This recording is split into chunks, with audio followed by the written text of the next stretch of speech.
Another beautiful morning here in the Riverland, getting a big off-grid setup for a couple of customers. Day 2 at the moment, and there's no we, it's just me. Put a big day in yesterday and got a lot done on this Crusader. Pretty much the whole system's in except for the solar, so now the strings are hard to see it, but they're all hanging under the van, ready to go and get drawn through to the roof. We're going to go through the setup on this now. There's no grid here at all, so there's not going to be any mains charging on this.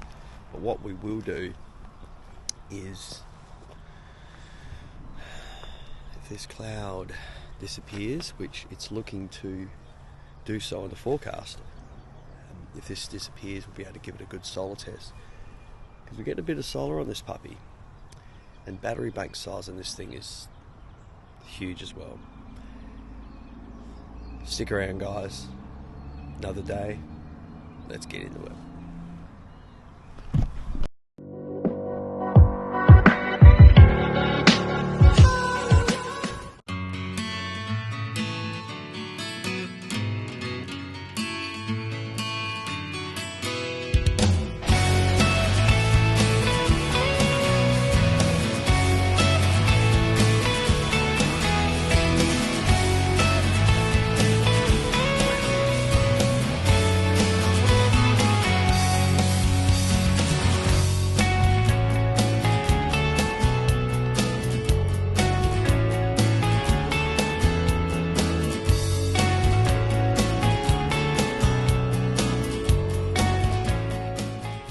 There we go, now the second one has arrived. What a day. It is so windy, guys. Like on another level. Hear the breeze now, but I'll try and get out the wind for you. But it is like on another level, and I'm basically in a dust bowl here. You can see out there. And the wind's like going that way, so it's just dragging all of this. I'll show it to you. It's gonna get windy. All of that. And old mate's got a bobcat, you know, compacting some dirt, and as the wind kicks up, like, it is on another level windy. I was basically sailing on the roof to get the solar down, but we're all done. So we've got the what do we got? 4 100 watt panels. So it's a 2 in series, then parallel into a 30 amp reg, and then we've got 4 180s on this. Same deal, 2 in series, and then both parallel down a reg. So I got a 720 and a 400 watt system. So that's what, 1120 watts on this Crusader, this little Crusader. So Aramis, that's how you pronounce it right. Not bad, pretty happy with this. We've still kept the wine guard up on the roof, and if you look back at the drone footage, you'll see it. We could have deleted it because old mate's got the Satking and he's put we've got the Foxtel box in there. So theoretically, you could delete it, and we'd probably get another 180 in that location. That'll get him up to 1300 watts or thereabouts. But I think it's going to be pretty good. 950 odd amp hours of lithium, and anything over 1,000 watts of solar's happy days with this. So, and I've had the air conditioner on this going. Geez, I turned it on at 11. Just so I could have lunch in there in a nice cold van, because it's actually pretty warm out here today. It's 28. So I did that, and I've had it running all day, and it's dropped from 98% to 95%. And we've had overcast. Not bad. So that's the Houghton 2800. I think it's the Belair, the other ones, the 3500, that are not as efficient. But these 2800s, haven't done too many of them, and I'm pretty impressed with it, actually. So it's been a good opportunity to be able to run it all day. I didn't think I was able to do it, but there you go. So a Houghton 2800, no dramas, doesn't use bugger all. I'll try and get a bit of info on it for you guys.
G'day guys, Matty from Extreme Auto Caravan and Camping with you again today on another big off-grid setup.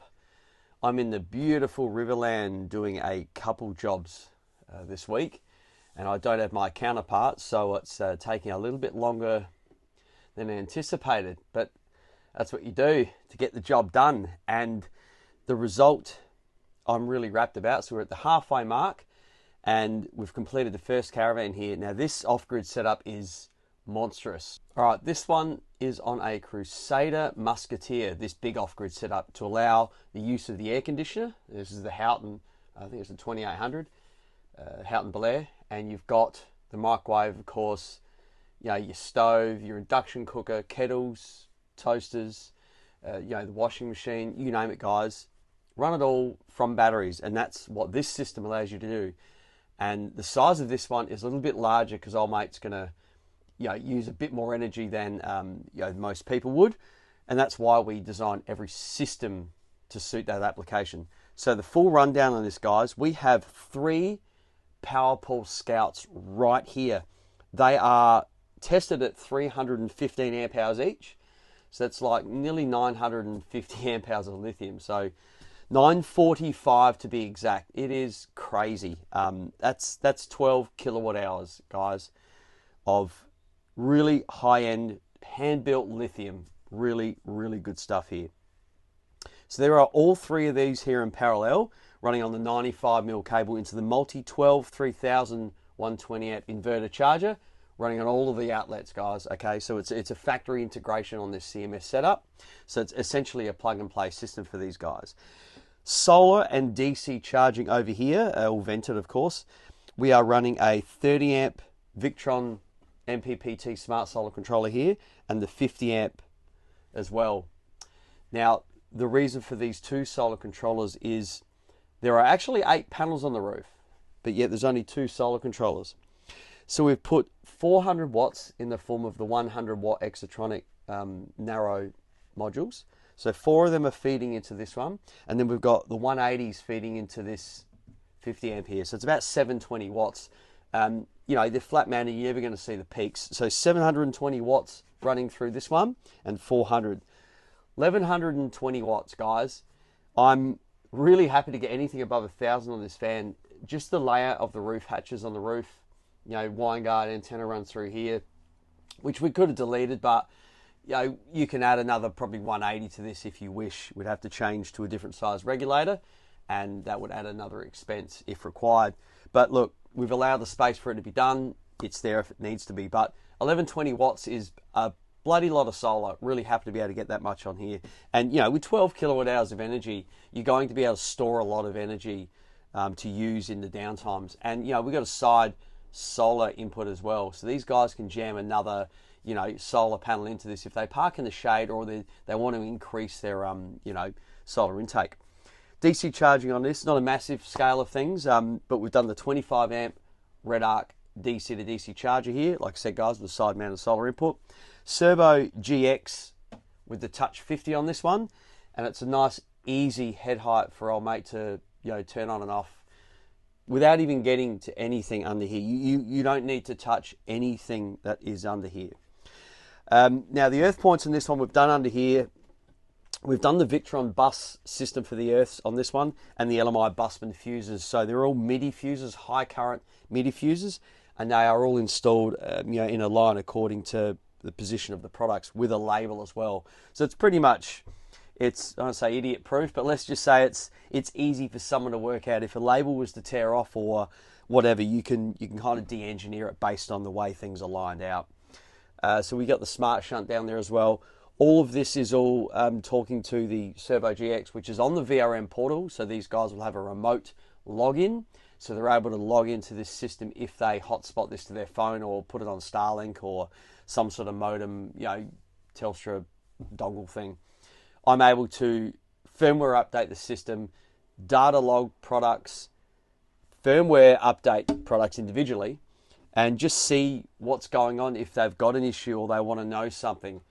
It's a really, really good idea moving forward. And I'm always, because I've got a very similar setup, but I'm always getting better releases or firmware updates before they get put out to the masses, so I can actually test them to make sure they're actually doing what they are stated to do, sort of ironing out any bugs before they hit the public.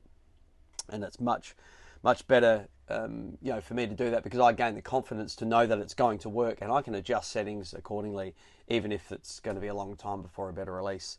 And, you know, everything is up to date as we commission the system. So what we will do is, I'll do a couple of cheeky rundowns on this. We are on site. We are not on the grid at all. We're in a storage yard here. So we can put the air conditioner on. It's freezing cold in the morning here at the moment, although we had a massively beautiful day yesterday. It was like nearly 28 degrees here. I had the air conditioner running for hours and it only smashed like 3%. So these are not too bad. They're pretty efficient. I would say they're going to be a lot different on heating, as with any reverse cycle air conditioner. And you guys that are getting your $1,000 plus electricity bills at home would know exactly what I'm talking about. Using a reverse cycle, it doesn't matter if it's inverter style, it doesn't matter. On heat, they absolutely destroy power. So it'd be interesting to see what this pulls on heat, because yesterday it was ranging between 750 and 850 watts on cool. That was on cool like 19. So I put it up to 21 because it was really cold in here. And I noticed within like an hour, it basically cycled on and off a few times. I was on the roof doing solar, so I could hear when this compressor was, you know, cutting in, cutting out.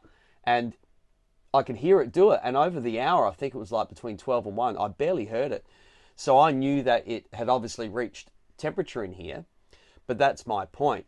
If your van is well insulated and you close your windows off and you put it on early enough, your air conditioner isn't going flat out to cool down all of that hot air, especially up high in your van. You know, hot air rises.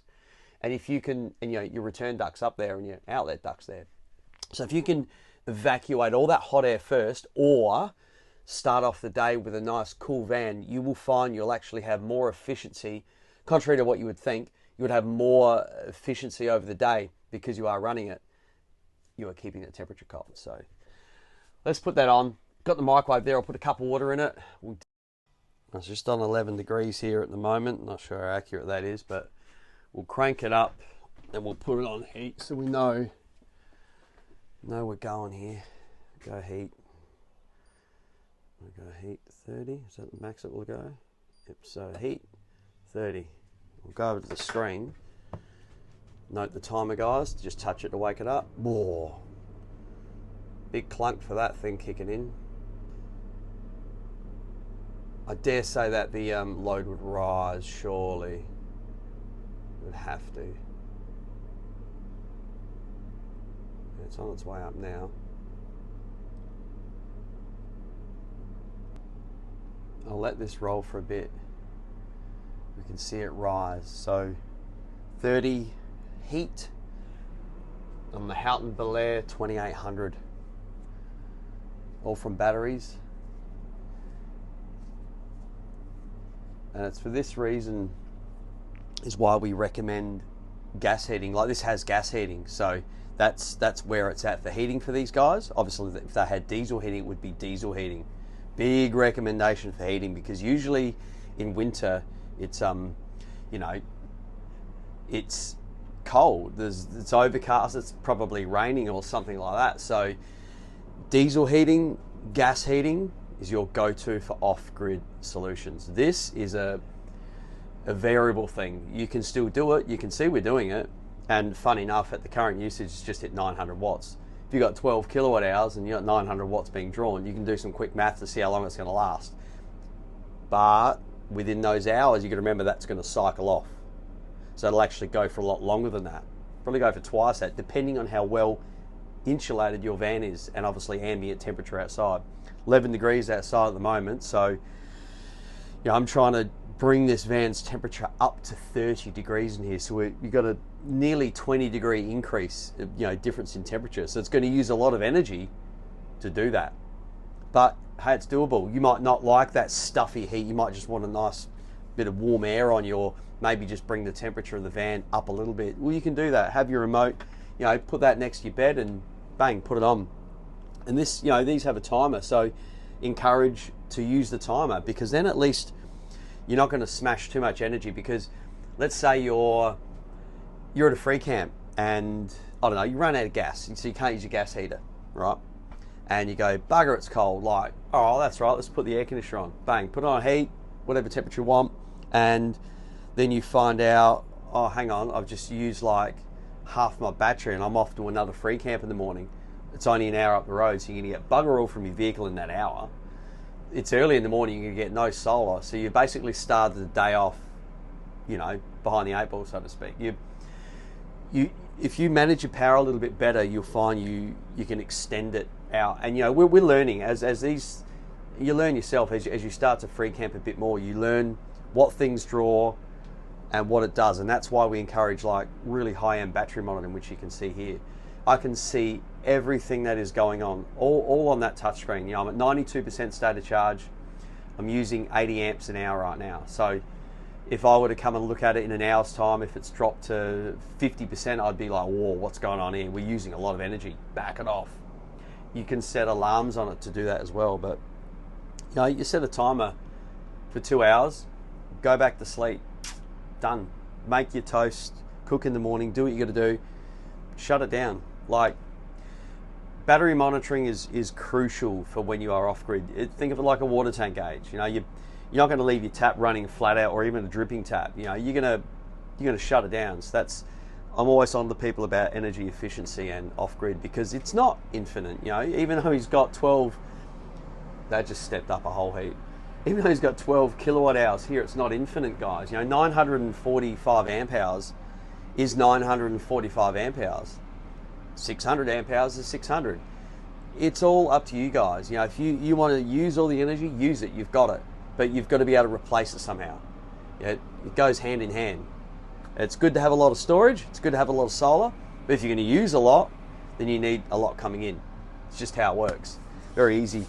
The good thing is, you know, when you got fast chargers like this is a Victron, you know, Multiplus inverter charger with 120 amp charge rate. So when these guys plug into mains power, you're going to smash in like up to 120 amps plus whatever's coming in from the roof.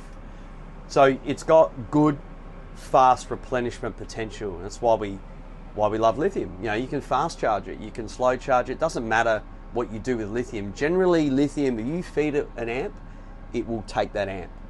It's not like the old lead acid days where, you know, you'd have to maybe sort of hit about 80%, 85%, and then the charger would go through its absorption stage, which is kind of like a tapering off, and then it would hold that stage to absorb the rest of the energy. So, you know, it would take so much longer to charge lead acid AGM batteries than it does, you know, with these lithiums. And you guys that have lithium now, that understand how they charge and discharge. And funny enough, you probably think, I don't have lithium on my van, but you've got lithium in some form. You're probably watching this on a device with lithium in it. You know, the type of lithium is irrelevant, but I'm speaking here purely of the discharge window. You can generally use your lithium battery all the way from 100% right down to 0.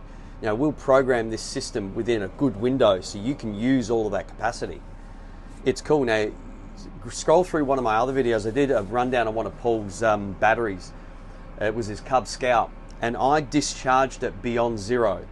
The BMS still kept going for 1 or 2% more, which means there's a little bit of headroom in the battery's actual capacity that's rated when Paul does his batteries.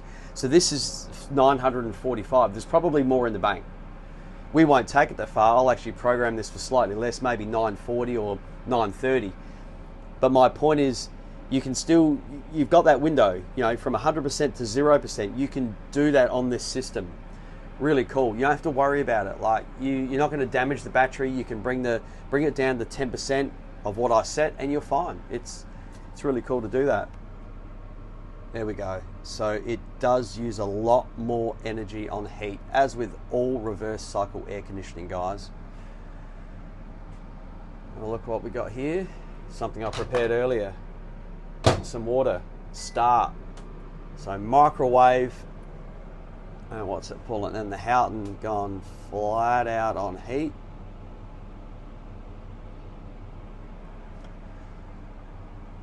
Not even making a dent in it.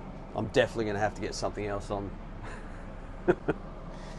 So microwave and Houghton Belair 2800 at the same time.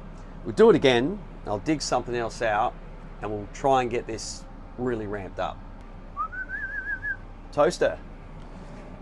All right, let's, oh, right in the corner. You'd think when they build a van, they'd put more power outlets. Like, got one right up in that corner there, but nothing else anywhere. You know, this is the kitchen. This is where people plug appliances in. Anyway, we'll find a spot. There we go. We'll go down here, and I'll plug you in down here. So I'll put the toaster there, plug him in. Yeah, that's gonna work. All right, so we'll go toaster on, light on, so toaster's on. And we'll put the, so toaster on, air conditioner on, and we'll go microwave. So there we go, so toaster, whoa, that smells, must have dust in it. All right, so there we go. Leave that running. So toaster, I'll put my hand over that so I get nice and warm. So toaster, microwave, Houghton going full song. This is free camping. You mean we're not going to do it? Probably not going to do it when you're free camping. But just like a lot of my other videos, I like to show you guys what the system can do. You know, you're not going to break it. If you do hit the, I think the overload is like 4,800 or something, the inverter will just shut down. It waits for the loads to disappear and then it comes back on. And it'll throw an alarm, it'll show you, and it'll log an alarm too. So even if old mate goes camping and he's hit the alarm 10 times, I can see it. I can log on and check to see when he's hit these alarms. So there is an issue, I'll know that, you know, where the issue is or what happened. So I can say, hey, just hit an overload, that's what happened. Toaster's still going, this is still on heat. It's actually not too bad in here. I think this fan is well insulated. Like I said yesterday, so I had it running on cool, and it cooled down the temperature real quick. Now, I should have a temperature meter in here, that would be good, but you know, this is cranking out a lot of heat at the moment. What's she up to? Oh, I've got the toaster on. Toaster off. So she's pumping nearly 1200. I think that's pretty much on par with the Harriers when they're ramped right up. I think the Harriers might be 1400, the Plus. The Harrier Light's about the same as this. Ibis 4's more like the Harrier Plus. So I would call this one on par with the Harrier Light. It's about the same size on the roof too. It's not a overly large air conditioner. I think the 3500, the Belair 3500, which is on the next fan I've got to do, I believe. I think so. Looks bigger. Be interesting to see the difference between them. If I get a chance to do it, I'll do it. But there we go. That's a pretty heavy load. 3,500 watts. Big power there, guys. Cool, guys. I'll wrap this one up. So I'm very happy with this setup. 945 amp hours of custom-made lithium batteries, 1,120 watts of solar, all of the Victron fruit. Got the Touch 50 here, got the cerboGX, 2 solar controllers, Redarc DC charger, full off-grid setup, run all of your devices, microwave, you know, hairdryer, washing machine, the full lot, full caboodle, on the side of the road, anywhere. Enjoy this, guys. Like and subscribe. See you next time. Time to show you guys what's happening on the roof here. So these are the 180 exotronics. There are 4 of them here. 2S, 2S, 1P. 2 in series, all drawn down in parallel. 100 watt panel, and another 100 watt and another 100. It says 400 watts there, same deal. 2S, 2S in parallel. So basically those 2 are in series, these 2 are in series, then we bring them down in parallel. There's quite a bit of cabling coming from the roof down to the regulators. You have to excuse the wind, guys. So this is a layout of the roof. Pretty happy with how it's come up. And there's a Satking ProMax with the Vast and Foxtel running. And while I'm on the roof here, I want to get these air conditioners. Don't do too many of these Houghton. So there's the Houghton, however you want to say it. That's the 2800 Belair H2800. That's what it uses, or its specifications. So when you arrive, you press power on, you wait for it. It'll go move to home, because it'll try to position itself so it knows its position. There we go. Right, all you got to do is click OK. This will flash over here, right? And then it'll say searching. All right, antenna move, so that's the next stage. Beautiful. See the slow blinking light? It'll check it, make sure the signal's the best it can get. Now it's skewing. Sat found, there you go. That's on. That's all you're gonna do. You just let it go. Close your cupboard, TV will work. There you go, so we'll go power on.